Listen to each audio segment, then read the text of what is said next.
आप सबको जोहार। और आज है तारीख 2 जनवरी 2025 गुरुवार। तो चलिए आज की बड़ी और प्रमुख खबरों पर नजर डालते हैं और यहाँ पर शुरुआत करते हैं पहली खबर से, जो कि यहाँ पर निकल कर आ रही है राजधानी रांची से, जहाँ पर झारखंड हाईकोर्ट ने पेशा कानून को लेकर बड़ा फैसला सुनाया है। और हाईकोर्ट ने राज्य सरकार को पेशा कानून को 2 महीनों के अंदर लागू करने का आदेश दिया है। और यहाँ पर मैं आपको बता दूं कि जस्टिस सुजीत नारायण प्रसाद और जस्टिस अरुण राय 29 जुलाई को ही यहाँ पर फैसला जो है वो सुना चुके हैं।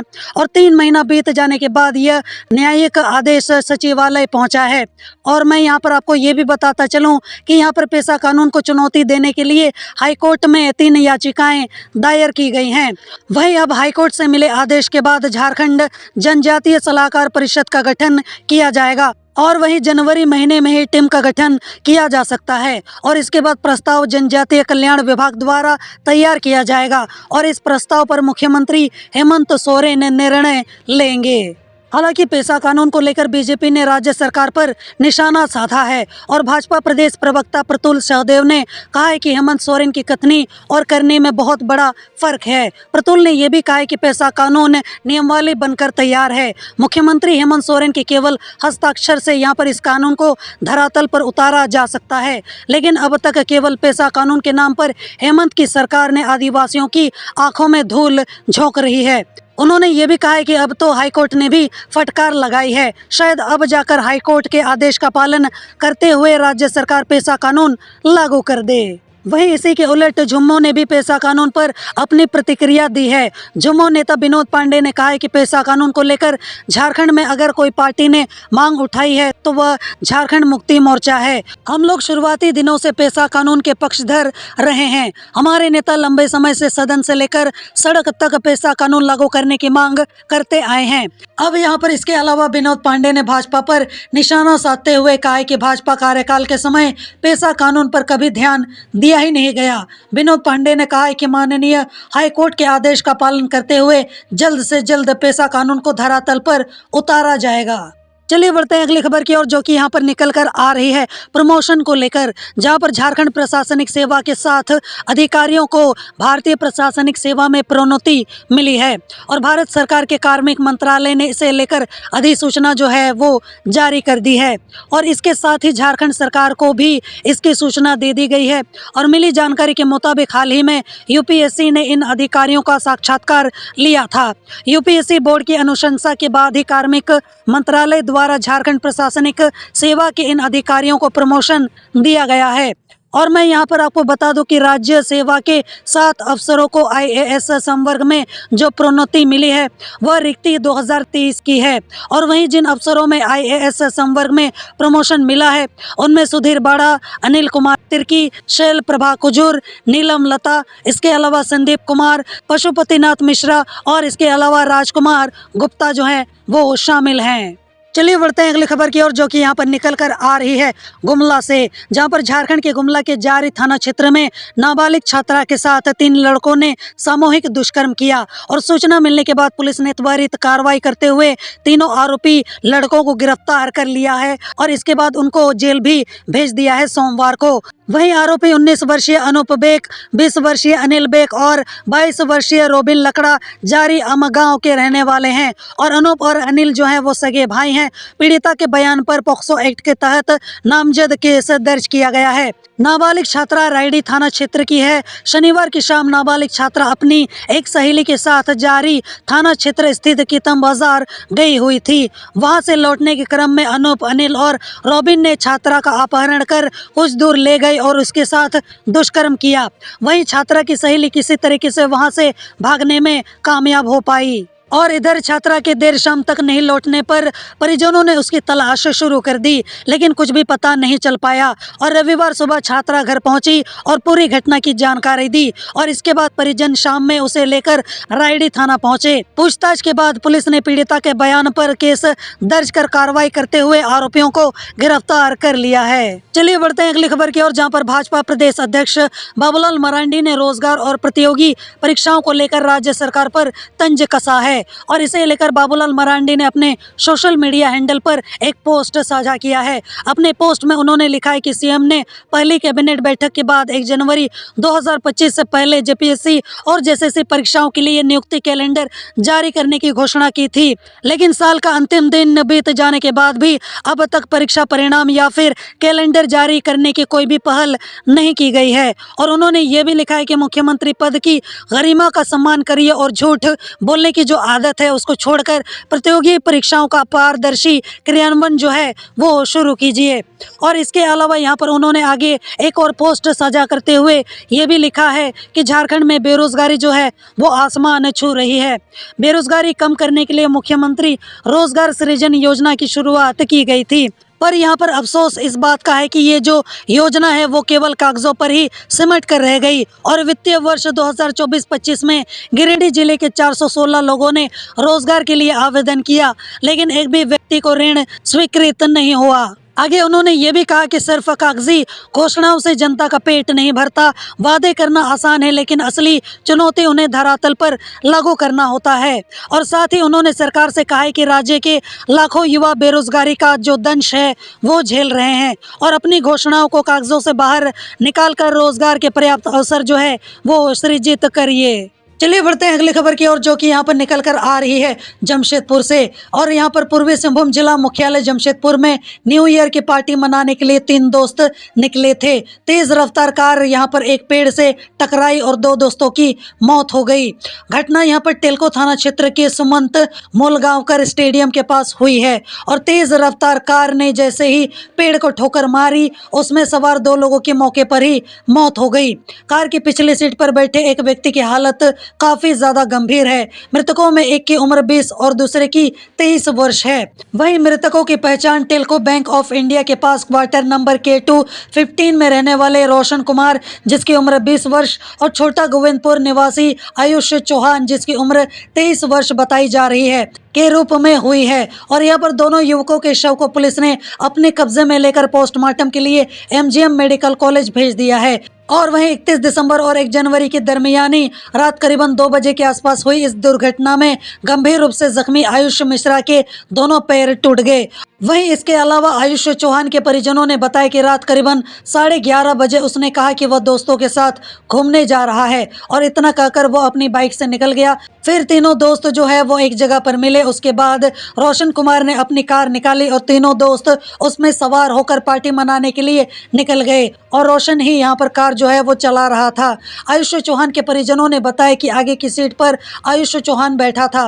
तीनों दोस्त खड़ंगा झार की और यहाँ पर टेल्को स्टेडियम की ओर आ रहे थे और इसी दौरान उनकी कार जो है वो एक पेड़ से टकरा गई और टक्कर इतनी जोरदार थी कि कार के सामने के हिस्से के जो परखच्चे हैं वो उड़ गए और जोरदार आवाज सुनकर आसपास के लोग क्वार्टर से बाहर निकले। स्थानीय लोगों ने फौरन टेल्को पुलिस को सूचना दी। पुलिस भी मौके पर पहुंची और पुलिस ने कार में फंसे तीनों लड़कों को बाहर निकाला और टाटा मोटर्स अस्पताल पहुंचाया। यहाँ रोशन कुमार को डॉक्टरों ने मृत घोषित कर दिया और वहीं इलाज के दौरान यहाँ पर सुबह करीब 5 बजे आयुष चौहान की मौत हो गई। चलिए बढ़ते हैं अगली खबर की ओर, जो कि यहाँ पर निकल कर आ रही है मौसम के हाल को लेकर, वो भी झारखंड का, जहाँ पर झारखंड के न्यूनतम तापमान में बड़ी गिरावट आई है। और बुधवार को झारखंड का सबसे कम न्यूनतम तापमान 6.1 डिग्री सेल्सियस रिकॉर्ड किया गया और प्रदेश में सबसे अधिक उच्चतम तापमान 25.4 डिग्री सेल्सियस जो है वो रहा। और भारत मौसम विज्ञान विभाग ने बुधवार को यह जानकारी जो है वो दी। और वहीं मौसम विभाग ने बताया कि बुधवार को सुबह सबसे कम विजिबिलिटी 1000 मीटर जमशेदपुर की रही और सुबह में हल्के दर्जे का कोहरा छाया रहा और पहाड़ों से आ रही सर्द हवाओं ने लोगों को ठिठुरने के लिए मजबूर कर दिया है। और वहीं मौसम विभाग ने यह भी कहा है कि अगले 3 दिन तक न्यूनतम तापमान में कोई बड़ा बदलाव होने के संकेत नहीं है और इसके बाद न्यूनतम तापमान 2 से 3 डिग्री तक बढ़ सकता है। यानी अब झारखंड के लोगों को सर्दी से थोड़ी बहुत राहत मिलने की संभावना है। और वहीं गुरुवार के यहाँ पर मौसम की अगर हम लोग बात करें तो सुबह में हल्के दर्जे का कोहरा और धुंध छाया रह सकता है। फिर आसमान जो है वो दोपहर तक आते आते साफ हो जाएगा। चलिए बढ़ते हैं अगली खबर की ओर, जो कि यहाँ पर निकल कर आ रही है खरसवा से। और यहाँ पर 1 जनवरी को खरसवा में शहीद बेदी पर श्रद्धांजलि अर्पित करने के बाद पूर्व केंद्रीय मंत्री अर्जुन मुंडा पत्रकारों से बातचीत उन्होंने किया। और इसके अलावा उन्होंने ये भी कहा कि खरसवा गोलीकांड में जिन लोगों की मौत हुई है उनकी पहचान के लिए सरकार को आयोग का गठन करना चाहिए और उन्हें शहीद का दर्जा दिया जाना चाहिए और उनके परिजनों को उचित सम्मान भी मिलना चाहिए। और झारखंड के पूर्व यहाँ पर मुख्यमंत्री और भारतीय जनता पार्टी के वरिष्ठ नेता अर्जुन मुंडा ने ये सारी मांगे जो हैं वो की हैं। और साथ ही साथ उन्होंने ये भी कहा है कि अविभाजित बिहार, उड़ीसा, बंगाल समेत अन्य राज्यों से भी आदिवासी उस दिन खरसवा हाट मैदान में पहुंचे थे। और कुछ लोगों के आंकड़े और दावे के आधार पर तो कुछ लोगों की जांच के बाद पहचान की गई है और उनके आश्रितों को सम्मानित भी किया गया है। उन्होंने कहा कि सरकार को शहीदों के चिन्हितीकरण के लिए एक कमीशन का गठन करना चाहिए जो कि गोलीकांड के शहीदों की पहचान करे और साथ ही यह भी सुनिश्चित करे कि जिन लोगों को आज भी इतिहास में स्थान नहीं मिला है उनको भी उचित सम्मान जो है वो दिया जाए। चलिए बढ़ते हैं अगली खबर की ओर, जो कि यहाँ पर निकल कर आ रही है धनबाद से, जहाँ पर रॉन्ग साइड से आ रही जियाडा के रीजनल डिप्टी डायरेक्टर की विभागीय कार ने धनबाद के गोल बिल्डिंग स्थित 8 लेन पर बाइक सवार को टक्कर मार दी। और इस घटना में आमाघाटा निवासी बैंक कर्मी मनोज कुमार साव गंभीर रूप से घायल हो गए हैं। कार पर रीजनल डिप्टी डायरेक्टर का बोर्ड लगा हुआ था और इसके अलावा झारखंड सरकार भी लिखा हुआ है। और यहाँ पर घटना के बाद चालक गाड़ी छोड़कर फरार हो गया। स्थानीय लोगों के अनुसार गाड़ी में कोई बैठा नहीं था, सिर्फ चालक गाड़ी चला रहा था। और घटना के बाद वहां पहुंची सरायढेला थाने की जो पुलिस है उसने घायल को SNMMCH पहुंचाया। और इसी बीच फोन पर एक पुलिस पदाधिकारी की किसी से बात हुई और फिर कुछ देर के बाद में यहाँ पर कार पर से रीजनल डिप्टी डायरेक्टर का जो बोर्ड है उसको गायब कर दिया गया। और वहीं स्थानीय लोगों के मुताबिक मंगलवार को शाम को लगभग 7:30 बजे जियाडा के रीजनल डिप्टी डायरेक्टर की कार गोविंदपुर होते हुए 8 लेन पहुंची और चालक ने गलत लेन पर गाड़ी दौड़ा दी। और लोगों के मुताबिक गाड़ी की गति काफ़ी ज़्यादा तेज थी और 8 लेन पर कुछ दूर आगे HP पेट्रोल पंप के समीप कार मेमको मोड़ से गोल बिल्डिंग की ओर आ रही बाइक को सामने से टक्कर मारते हुए डिवाइडर पर चढ़ गई। और घटना के बाद मौके पर स्थानीय लोगों की भीड़ जो है वो इकट्ठा होने लगी और इसको कर चालक जो है वो वहां से फरार हो गया। चलिए बढ़ते हैं अगली खबर की ओर, जो कि यहाँ पर निकल कर आ रही है धनबाद से। और यहाँ पर अपराधी जो है वो बेलगाम हो गए हैं और अपराधी दिन दहाड़े वारदात को अंजाम देकर आसानी से फरार भी हो जा रहे हैं। और इसका जो ताज़ा एग्जाम्पल है वो मंगलवार को देखने को मिला, जहाँ पर धनबाद थाना क्षेत्र अंतर्गत 12 मुड़ी में बाइक सवार अपराधियों ने एक महिला के गले से चेन झपट ली और फरार हो गए। पीड़ित महिला पूजा गौरी सरिया की रहने वाली है और वह अपने पति विकास गौरी के साथ अपने बीमार ससुर को देखने के लिए अशरफी अस्पताल पहुंची थी। अस्पताल से महिला यहां पर पति के साथ घर लौट ही रही थी और 12 मुड़ी स्थित बॉम्बे स्वीट्स के पास बाइक सवार अपराधियों ने उनके गले से सोने की चेन झपट ली, जिसके बाद सूचना मिलने पर पुलिस जो है वो वहां पर पहुंची और मामले की जांच में जुट गई है। और पिछले 48 घंटों में बाइक सवार अपराधी 4 महिलाओं से यहां पर चेन छिनताई की घटना को अंजाम दे चुके हैं। रविवार को बारटांड, इसके अलावा पुलिस लाइन और हीरापुर में 3 महिलाओं से चेन झपटने की घटनाएं घटी थीं।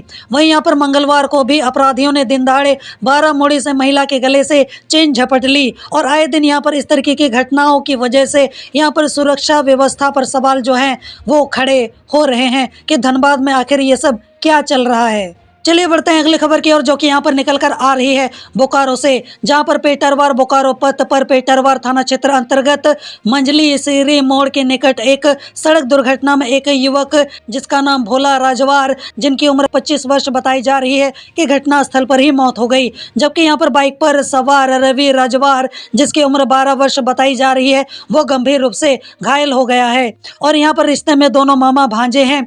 और यहाँ पर घटना सोमवार की मध्य रात्रि 12 बजे की बताई जा रही है। अब यहाँ पर इस घटना को लेकर ये बताया जा रहा है कि दोनों जो हैं वो सोमवार की रात अपने फुफेरे भाई कुलदीप राजवार को पेटरवार पंचायत के राजवार टोला पहुंचाकर मध्य रात वापस लौट रहे थे। तभी यहाँ पर मंजली सीरी मोड़ के निकट विपरीत दिशा से आ रहे एक हाईवा की चपेट में बाइक के आ जाने से भोला राजवार की घटनास्थल पर ही मौत हो गई, जबकि रवि गंभीर रूप से घायल हो गया है। और इस घटना को लेकर ये बताया जा रहा है कि हाईवा बाइक समेत यहाँ पर दोनों को लगभग 20 20 मीटर तक आगे घसीटते हुए ले गया। हालांकि मौके पर गश्ती पर निकली पेटरवार पुलिस ने घायल रवि राजबार को CHC पेटरवार में भर्ती कराया और जहां पर प्राथमिक उपचार के बाद सदर हॉस्पिटल बोकारो से उसे रांची रिम्स रेफर कर दिया गया। और इसके अलावा पुलिस ने शव को अपने कब्जे में लेकर पोस्टमार्टम के लिए अनुमंडलीय अस्पताल तेनोघाट भेज दिया है। चलिए बढ़ते हैं अगली खबर की ओर, जो कि यहाँ पर निकल कर आ रही है झारखंड पुलिस की तरफ से। तो जैसा कि हम सब पुलिस को कभी ना कभी कोसते रहते हैं और उनकी बुराई भी करते हैं, वो भी इसलिए क्योंकि हमको ऐसा लगता है कि जो पुलिस है वो अपना काम ढंग से नहीं करती है, जो कि काफ़ी हद तक सच भी है। तो इसी को लेकर झारखंड पुलिस ने साल खत्म होते ही एक डेटा जो है वो रिलीज किया है और जिसमें उन्होंने बताया है कि किस तरीके से उन्होंने कितना काम किया है। तो चलिए उसी को नापते हैं कि इन्होंने आखिर कितना काम किया है। तो झारखंड पुलिस ने साल 2024 में नक्सल अभियान, साइबर अपराध, मादक पदार्थों, संगठित अपराध और पुलिस कल्याण के क्षेत्र में महत्वपूर्ण उपलब्धियां हासिल की हैं और इसकी जानकारी झारखंड पुलिस ने मंगलवार 31 दिसंबर को दी। और इसके साथ ही झारखंड पुलिस ने कहा है कि वो राज्य को अपराध और उग्रवाद से मुक्ति दिलाने के लिए दृढ़ संकल्पित है। अब यहाँ पर ये भी जान लेते हैं कि उन्होंने आखिर क्या क्या चीज़ें यहाँ पर की हैं पूरे साल के अंदर, जहाँ पर झारखंड पुलिस ने साल 2024 में कुल 244 नक्सलियों को गिरफ्तार किया है और जिनमें से कई यहाँ पर नामी नक्सली कमांडर भी शामिल थे। और इस दौरान 24 नक्सलियों ने आत्मसमर्पण किया और वहीं पर 9 नक्सली मुठभेड़ों में मारे गए। और वहीं राज्य में नक्सलियों में कुल 123 हथियार, 5234 गोलियां और 246.40 किलोग्राम विस्फोटक जो है वो बरामद किए गए हैं। इसके अलावा झारखंड पुलिस के पास 2024 में साइबर अपराध से संबंधित कुल 1295 मामले दर्ज किए गए हैं और इनमें 971 अपराधियों को गिरफ्तार किया गया और 8.18 करोड़ रुपए से अधिक की राशि जब्त की गई है।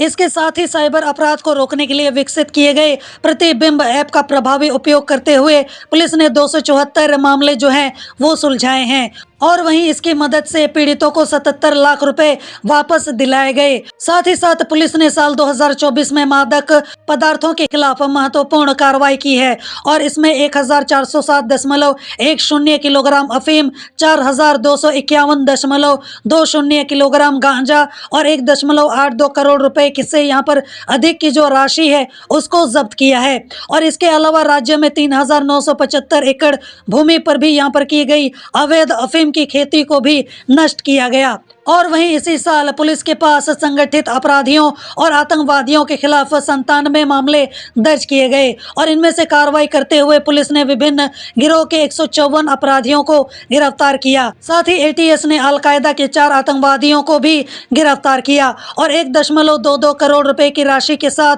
15 लाख रुपए के आभूषण भी बरामद किए हैं। पुलिस विभाग ने यहाँ पर 2024 में कुल 132 पुलिस अवर निरीक्षकों, 1203 सहायक अवर निरीक्षकों और 2713 आरक्षियों को पदोन्नति दी गई है। और इसके अलावा पुलिस कल्याण कोष से 1232 लाभार्थियों को 3.89 करोड़ रुपए का भुगतान भी किया गया।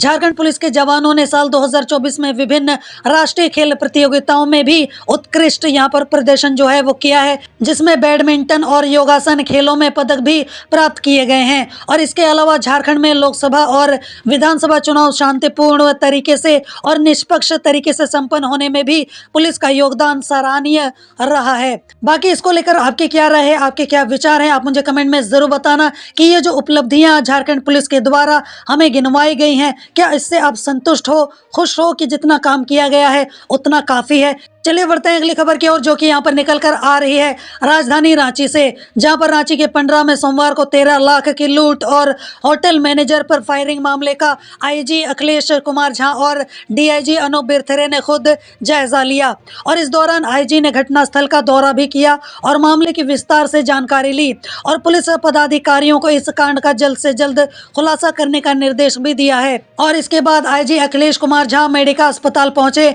और यहाँ पर इलाजरत घायल सुमित कुमार से भी मुलाकात की और घटना को लेकर विस्तार से बातचीत भी की। और इसके बाद झा ने सुमित कुमार की बहादुरी के लिए यहाँ पर उनकी सराहना भी की है। और यहाँ पर मैं आपको बता दूं कि सोमवार को रांची पंडरा के OTC ग्राउंड के पास करीब यहाँ पर दोपहर 12:30 बजे के आसपास 3 अपराधियों ने आशीर्वाद आटा यानी कि ITC कंपनी का जो फ्रेंचाइजी है के मैनेजर सुमित कुमार गुप्ता से 13 लाख रुपए लूट लिए थे। और वहीं भागते समय लोटस होटल के मैनेजर सुमित कुमार ने उनको पकड़ने की भी कोशिश की और इस दौरान उन पर फायरिंग कर दी गई और एक गोली सुमित कुमार के पेट में लगी जबकि दूसरी गोली उनकी बाह में लगी है और उन्हें गंभीर हालत में मेडिका अस्पताल में भर्ती कराया गया और जहां उनकी स्थिति यहां पर फिलहाल खतरे से बाहर बताई जा रही है।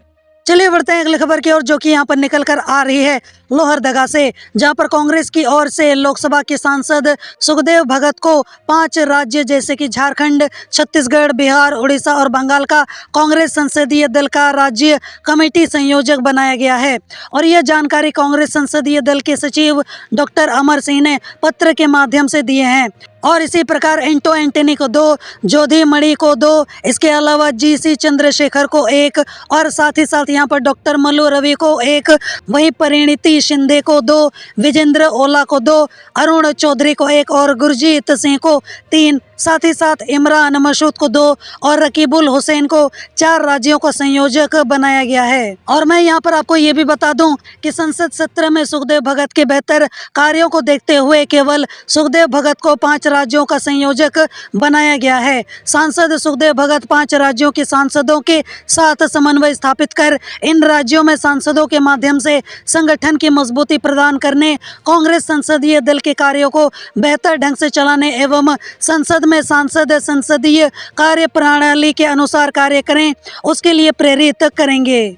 चलिए बढ़ते हैं अगली खबर की ओर, जो कि यहाँ पर निकल कर आ रही है राजधानी रांची से, जहाँ पर झारखंड सरकार के मंत्री चमरा लिंडा ने विभिन्न विभागीय अफसरों को उनकी कार्यशैली पर फटकार लगाई है। मंगलवार को मोहराबादी स्थित कल्याण कॉम्प्लेक्स में चमरा लिंडा सभी जिलों के कल्याण पदाधिकारी, इसके अलावा प्रोजेक्ट डायरेक्टर, ITDA तथा प्रमंडलीय उप निदेशकों के साथ वीडियो कॉन्फ्रेंसिंग के जरिए बैठक की और इस दौरान वह स्कूलों में साइकिल तथा छात्रवृत्ति वितरण के कार्यों की प्रगति की जिलावार समीक्षा करते हुए विभागीय अधिकारियों को फटकार उन्होंने लगाया। उन्होंने प्री मैट्रिक छात्रवृत्ति वितरण के मामले में रामगढ़ और कोडरमा जिले के प्रति नाराजगी जताई है। उन्होंने रामगढ़ और कोडरमा जिला के कल्याण पदाधिकारी को अगले 3 दिनों के भीतर छात्रवृत्ति राशि वितरण किए जाने का सख्त निर्देश दिया है और ये भी कहा है कि छात्रवृत्ति वितरण मामले में जो पदाधिकारी कोताही बरतेंगे उनके विरुद्ध कार्रवाई जो है वो की जाएगी। कोडरमा एवं रामगढ़ जिला में अगले 3 दिनों में छात्रवृत्ति राशि वितरण की प्रगति में सुधार नहीं होने की स्थिति में संबंधित पदाधिकारियों का जनवरी माह 2025 का वेतन रोका जाए। और वहीं मंत्री चमरा लिंडा ने अधिकारियों को निर्देश दिया है कि आने वाले माह फरवरी 2025 तक पोस्ट मैट्रिक छात्रवृत्ति राशि वितरण के सभी मामलों को पूर्ण कर लिया जाना चाहिए। उन्होंने ये भी कहा है कि छात्रवृत्ति राशि वितरण कल्याण विभाग का एक महत्वपूर्ण कार्य है जिसका पूरा होना जरूरी है। और वहीं अध्ययनरत विद्यार्थियों को ससमय छात्रवृत्ति राशि मिलने से उन्हें शैक्षणिक पाठ्यक्रमों तथा परीक्षा की तैयारी में मदद मिलती है। और उन्होंने ये भी कहा है कि राज्य सरकार विशेष तौर पर ST/SC छात्र छात्राओं को शिक्षा के क्षेत्र में समान अवसर प्रदान करने का कार्य कर रही है और इसीलिए ये बहुत जरूरी है कि छात्रवृत्ति की जो राशि है वो निर्धारित समय सीमा के अंतर्गत यहाँ पर ST और SC सहित सभी वर्गों के छात्र छात्राओं को प्रदान किया जाए। और यहाँ पर मंत्री ने सभी जिलों को निर्देश दिया है कि आगामी 4 जनवरी तक प्री मैट्रिक से संबंधित सभी लंबित छात्रवृत्ति भुगतान के मामलों का निपटारा प्राथमिकता के साथ करें। कल्याण विभाग के पदाधिकारी जनहित और जन सेवा को सर्वोच्च प्राथमिकता दें। कल्याण विभाग के अंतर्गत काम करने वाले सभी यह समझें कि वे सामाजिक कार्य कर रहे हैं। वहीं उन्होंने ये भी कहा है कि पदाधिकारी समस्या नहीं बल्कि समाधान का रास्ता निकालें। इसके अलावा उन्होंने ये भी निर्देश दिया है कि जनवरी 2025 के अंत तक साइकिल वितरण का कार्य पूरा किया जाना चाहिए और साइकिल योजना का उद्देश्य कक्षा 8वीं से ड्रॉप आउट रोकना है और इसीलिए साइकिल का वितरण समय पर हो। नामांकन के साथ ही यहाँ पर कक्षा 8 के बच्चों को साइकिल मिले और इसके लिए सभी आवश्यक प्रक्रिया जो है वो पूर्ण करें। उन्होंने अधिकारियों से कहा है कि आने वाले दिनों में भी सत्र प्रारंभ होने के साथ ही विद्यार्थियों को साइकिल उपलब्ध कराने का कार्य और योजना जो है वो तैयार रखें और किसी भी हाल में साइकिल वितरण कार्य में विलंब न हो, यह विभाग की प्राथमिकता होनी चाहिए। चलिए बढ़ते हैं अगली खबर की ओर, जो कि यहाँ पर निकल कर आ रही है राजधानी रांची से, जहां पर प्रदेश भाजपा कार्यालय में मंगलवार को संगठन पर्व सदस्यता अभियान के लिए प्रांतीय और जिला टोली की बैठक प्रदेश अध्यक्ष एवं पूर्व मुख्यमंत्री बाबूलाल मरांडी की अध्यक्षता में संपन्न हुई। और यहां पर बैठक में विषय प्रवेश प्रदेश संयोजक राकेश प्रसाद ने, संचालन सह संयोजक रोशनी खालको ने और यहां पर धन्यवाद ज्ञापन जो है वो पूर्व सांसद घूरन राम ने किया। और वहीं इस पर कार्यकारी प्रदेश अध्यक्ष डॉक्टर रविंद्र कुमार राय, प्रदेश संगठन महामंत्री कर्मवीर सिंह का भी कार्यकर्ताओं को मार्गदर्शन मिला। वहीं बैठक में प्रदेश संगठन चुनाव प्रभारी एवं प्रदेश महामंत्री सह सांसद प्रदीप वर्मा, प्रदेश पदाधिकारी बाल मुकुंद सहाय, विकास प्रीतम, गणेश मिश्र, मुन्ना मिश्र, इसके अलावा सुनीता सिंह सहित यहाँ पर जिला की सदस्यता अभियान टोली के संयोजक सह संयोजक गण उपस्थित थे। और यहाँ पर यह भी कहा जा रहा है कि 15 जनवरी के बाद प्रदेश में सक्रिय सदस्यता अभियान की शुरुआत होगी। और वहीं बैठक के उपरांत मीडिया ब्रीफिंग करते हुए संगठन महापर्व सदस्यता अभियान के संयोजक राकेश प्रसाद ने कहा है कि पिछले 22 दिसंबर से प्रारंभ भाजपा का सदस्यता अभियान तेज गति से चल रहा है और प्रदेश को राष्ट्रीय स्तर पर टॉप 5 में लाने के लिए यहाँ पर कार्यकर्ता लगातार ऑनलाइन सदस्यता कर रहे हैं। और यहाँ पर प्रसाद ने कहा है कि भाजपा का गांव शहर सभी जगह बड़ा जनाधार है और यहाँ पर राज्य के सभी 29,000 से अधिक बूथों पर पार्टी के सक्रिय कार्यकर्ता हैं और बूथ समिति है। और साथ ही साथ उन्होंने आगे ये भी कहा है कि भाजपा फिर से बूथ केंद्रित सदस्यता अभियान चला रही है और सभी बूथों पर अधिक से अधिक सक्रिय सदस्य बनाने की योजना है। और इसके अलावा उन्होंने आगे ये भी कहा है कि भाजपा का केंद्रीय और प्रदेश नेतृत्व सबका साथ सबका विकास के संकल्प को आगे बढ़ाते हुए सर्वव्यापी और सर्वसमावेशी भाजपा के निर्माण के लिए प्रतिबद्ध है। और उन्होंने आगे ये भी कहा है कि प्रदेश के सभी जिलों में हाट बाजार चौक चौराहे सार्वजनिक स्थानों पर विशेष कैंप लगाकर सदस्यता अभियान चलाया जाएगा और कैंप में आम जनता की भागीदारी और उत्साह बढ़ चढ़कर देखी जा रही है। और साथ ही साथ उन्होंने ये भी कहा कि पार्टी के सभी प्रदेश से लेकर बूथ स्तर के पदाधिकारियों को विशेष जिम्मेवारी देकर सदस्यता अभियान को तेज करने के लिए निर्देश दिए गए हैं। साथ ही साथ उन्होंने ये भी कहा कि जहां मोबाइल नेटवर्क उपलब्ध नहीं है उस स्थान पर मैनुअल रसीद के माध्यम से सदस्यता के लिए निर्देश दिए गए हैं। साथ ही साथ इन्होंने ये भी कहा है कि प्रदेश भाजपा संगठन पर्व में अपने समर्थकों के माध्यम से एक मजबूत भाजपा बनाने में सफल होगी। चलिए बढ़ते हैं अगली खबर की ओर, जो कि यहाँ पर निकल कर आ रही है हजारीबाग से, जहाँ पर हजारीबाग ट्रैफिक पुलिस ने वर्ष 2024 में चालान के जरिए 3 करोड़ 10 लाख रुपए की राजस्व वसूली की है। और वहीं पर पिछले 4 महीनों की अगर बात की जाए तो लगभग 1 करोड़ 67 लाख रुपए का जो चालान है उसको वसूला गया है। यातायात थाना प्रभारी श्रवण कुमार ने बताया है कि जिले में नियमों को तोड़ने वालों के खिलाफ चालान काटे गए हैं। और उन्होंने ये भी बताया कि 19 बुलेट चालक जिन्होंने साइलेंसर के साथ छेड़खानी कर मॉडिफाइड किया उनके खिलाफ भी कार्रवाई कर चालान काटे गए हैं। और उन्होंने आगे ये भी बताया कि एक बुलेट चालक से 5,000 रुपए का चालान काटा गया है और साथ ही साइलेंसर भी जब्त किया गया है और जिससे यहाँ पर सरकार को 95,000 रुपए का राजस्व प्राप्त हुआ है। अब यहाँ पर पूरे साल की अगर बात की जाए तो सबसे अधिक चालान अगस्त महीने में काटे गए हैं, जो कि देखा जाए तो कुल 57 लाख रुपए की राजस्व वसूली हुई है। और वहीं इसके बाद साल के अंतिम महीने दिसंबर में 52 लाख रुपए का चालान हजारीबाग ट्रैफिक पुलिस ने काटा है। और वहीं नशे में गाड़ी चालकों के भी चालान काटे गए हैं, जिसमें झारखंड सरकार को लगभग 1 लाख रुपए का राजस्व प्राप्त हुआ है। और हजारीबाग ट्रैफिक थाना प्रभारी श्रवण कुमार ने बताया कि ट्रैफिक नियमों को तोड़ने वालों के खिलाफ अभियान चलाया गया है। और वहीं पर उन्होंने हजारीबाग समेत पूरे राज्य वासियों से अपील की है कि जब भी गाड़ी चलाएं तो हेलमेट का उपयोग करें। 4 पहिया यहाँ पर गाड़ी चलाने वाले सीट बेल्ट का भी उपयोग आवश्यक करें। और हाल के दिनों में सड़क दुर्घटना की संख्या लगातार बढ़ती जा रही है और कई लोगों की जान सड़क घटना में गई और जिससे उनका परिवार जो है वो बिखर गया। और इसी को देखते हुए हर एक व्यक्ति को यातायात नियमों का पालन जरूर करना चाहिए। चलिए बढ़ते हैं अगली खबर की ओर, जो कि यहाँ पर निकल कर आ रही है राजधानी रांची से, जहाँ पर फेडरेशन ऑफ ऑल व्यापार संगठन के सदस्यों ने पंडरा फायरिंग के घटनास्थल का निरीक्षण किया और साथ ही साथ मुख्यमंत्री, वरीय पुलिस अधीक्षक और पंडरा ओपी के थाना प्रभारी को ज्ञापन देकर कार्रवाई की मांग की है। फेडरेशन ऑफ ऑल व्यापार संगठन के सदस्य सुमित गुप्ता को गोली मारे जाने के मामले में सिटी एसपी से मिलकर मामले में त्वरित कार्रवाई और घटना में संलिप्त अपराधियों की गिरफ्तारी की मांग की गई है। और यहाँ पर मैं आपको बता दूं कि पंडरा कृषि बाजार के निकट व्यवसायी से करीब 13 लाख की लूट करने और गोली मारे जाने की घटना पर फेडरेशन ऑफ ऑल व्यापार संगठन के सदस्यों ने संज्ञान लिया और इसके बाद व्यवसायी नीरज गुप्ता से मुलाकात कर मामले का जायजा भी लिया। और इसी दौरान व्यापार संगठन के सदस्य घायल सुमित गुप्ता के भाई विनीत गुप्ता से मुलाकात कर उनका हालचाल जाना और घटना पर फेडरेशन के सदस्यों ने मुख्यमंत्री, एसएसपी और पंडरा ओपी थाना प्रभारी को ज्ञापन देकर कठोर कार्रवाई करने की मांग भी की। और वहीं इसके अलावा सिटी एसपी राजकुमार मेहता से मुलाकात कर मामले में त्वरित कार्रवाई करते हुए घटना में संलिप्त दोषियों की गिरफ्तारी की मांग जो है वो की गई है।